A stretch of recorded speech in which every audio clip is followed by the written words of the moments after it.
చాలా ఛాలెంజింగ్ విషయం ఏంటంటే విగ్రహార్పితాలు తినొచ్చా తినకూడదా, చాలా సందేహాలు.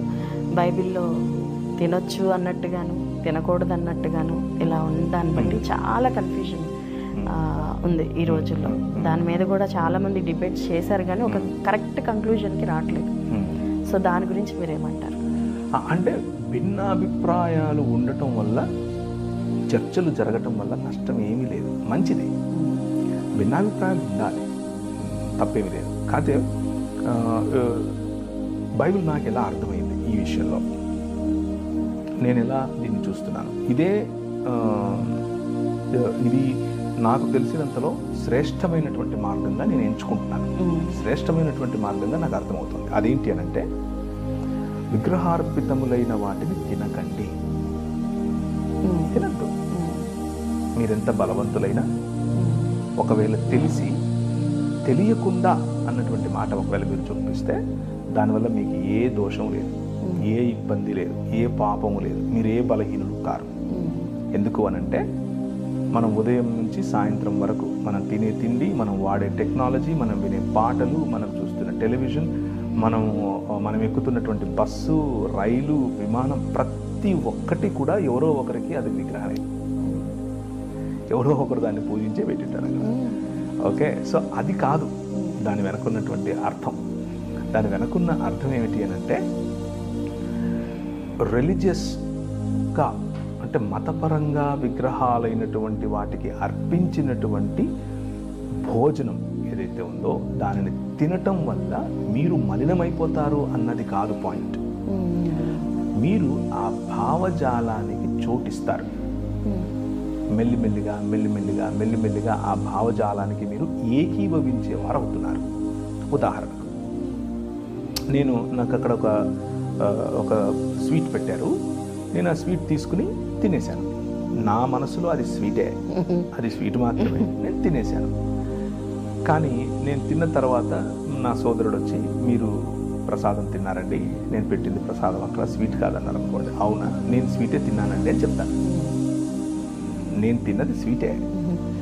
ఒకవేళ ఇదే సిచ్యువేషన్ ఆయన అక్కడ స్వీట్ పెట్టి, ఇది ప్రసాదం అండి తినండి అని అంటే, అప్పుడు కూడా అది స్వీటే నాకు. అదేం అందులో ఏమి పెద్దగా మారిపోయింది ఏమీ లేదు నాకు. ఎందుకంటే నా అలీజెన్స్, నా విశ్వాస్యత క్రీస్తు పైన. ఈ చిన్నవి నన్ను ఏం చేయలేవు.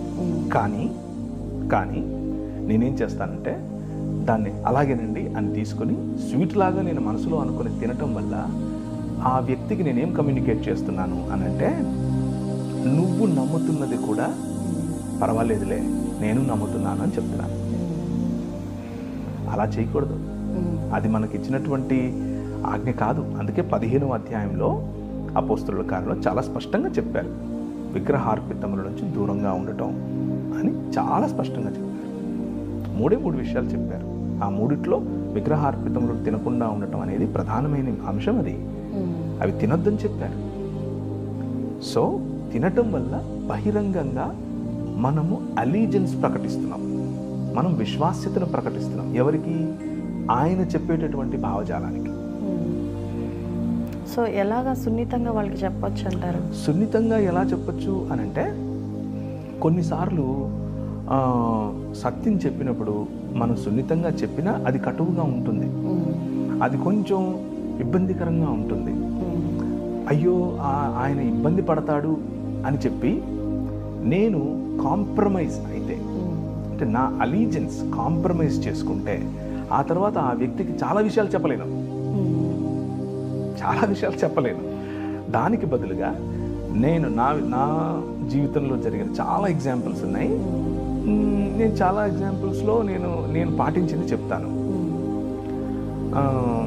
ఒక ఆయన వచ్చి నాకు ఇచ్చారు, ఇది తిరుపతి వెళ్ళానండి, నేను తీసుకొచ్చి మీకు ఇచ్చాను, తీసుకోండి అని అంటే, నేను నవ్వుతూ, సార్ మీకు తెలుసు కదండి, నేను క్రిస్టియన్ కదా, మీరు నేను దాన్ని ఒక స్వీట్ లాగా తినేస్తే మీరు బాధపడతారు. మీరు ఎంతో గౌరవంగా, ఎంతో భక్తితో మీరు ఈ ప్రసాదాన్ని తీసుకొచ్చారు, అది మీకు ప్రసాదం, మీరు దాన్ని కళ్ళకద్దుకొని చాలా గౌరవంగా తింటారు, అది మీరు తింటేనే కరెక్ట్ అని చెప్తాను. మీరే తినండి.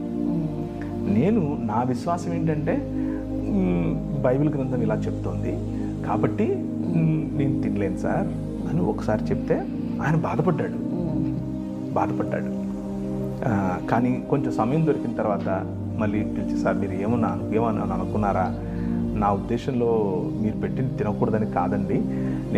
మీరు మన ఇద్దరం కలిసి ఎప్పుడు ఏం తినమంటే అది తిందాం, ఏం ఇబ్బంది లేదు సార్.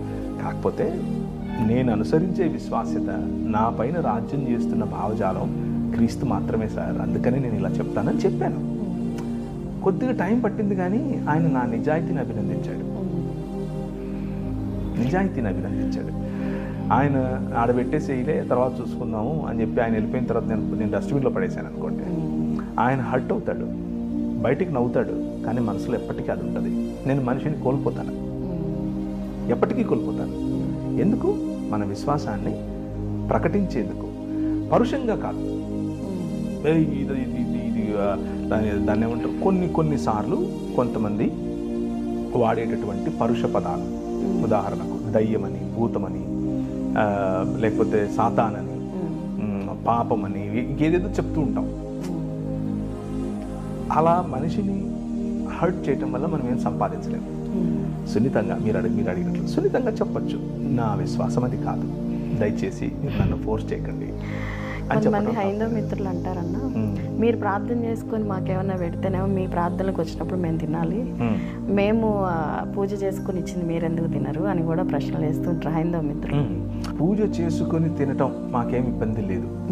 వాళ్ళు పూజ చేసుకుని వాళ్ళు తింటారు, మనం ప్రార్థన చేసుకుని మనం తింటాం, అందులో ఇబ్బంది ఏమీ లేదు.